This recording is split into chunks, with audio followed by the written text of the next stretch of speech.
The Scars of Freedom. Act 1. The Calm Before the Storm. In the lush fields of Udi, a small village in eastern Nigeria, life flourished. Amara, a 17-year-old with dreams of becoming a teacher, spent her days helping her mother in the kitchen and learning the traditional songs her grandmother sang by the fire. Her brother, Kenechukwu, 3 years younger, idolized their father, Chief Obinna, who led the village council with wisdom and dignity. The whispers of war felt distant, like a storm cloud on the horizon. The villagers dismissed early rumors, trusting that peace would prevail. But when soldiers arrived demanding allegiance to either Nigeria or Biafra, the fragile peace shattered. One fateful night, Chief Obinna was dragged away by armed men, accused of conspiring with the Nigerian government. Amara and Kenechukwu watched helplessly as their father was beaten and hauled off in the dead of night. "Take care of your brother," their mother whispered to Amara, tears streaking her face. Act 2. Displacement. The war descended upon Udi with unrelenting force. The once thriving village turned into ashes, and the siblings fled with their mother into the dense forests. There, they joined a growing group of refugees, each carrying their grief and fear. Days turned into weeks as food grew scarce. The siblings were forced to scavenge in dangerous territories, narrowly avoiding patrols from both sides of the conflict. During one such expedition, they stumbled upon Chijioke, a young Biafran soldier badly wounded in a skirmish. "Leave him, Amara," Kenechukwu urged.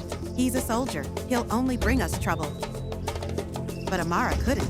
Chijioke's eyes, filled with pain and desperation, reminded her of her father's face the night he was taken. Act 3. Bonds forged in fire. Chijioke's presence added a layer of complexity to their survival.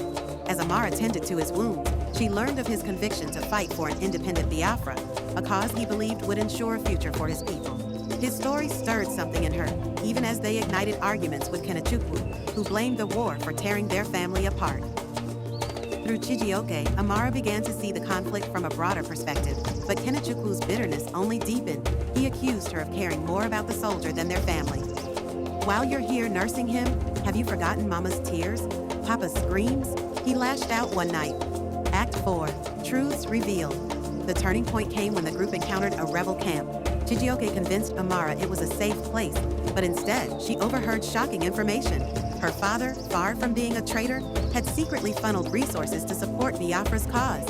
His arrest was orchestrated by those who sought to silence him. The revelation filled Amara with both pride and sorrow.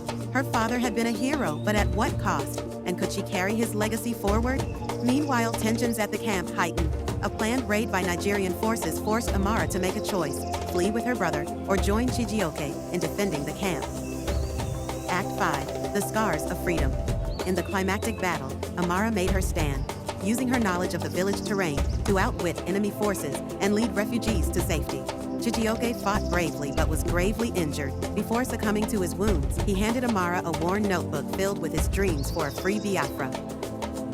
"Kedu ife chukwu nyeregi?" "What has God given you?" he asked with his final breath. His words stayed with her long after the war ended. Months later, as the smoke cleared and the Biafran dream faded into memory, Amara returned to the ruins of Udi. She rebuilt her life, determined to honor her father and Chijioke by becoming a teacher. She shared their stories with the next generation, ensuring the scars of freedom would never be forgotten.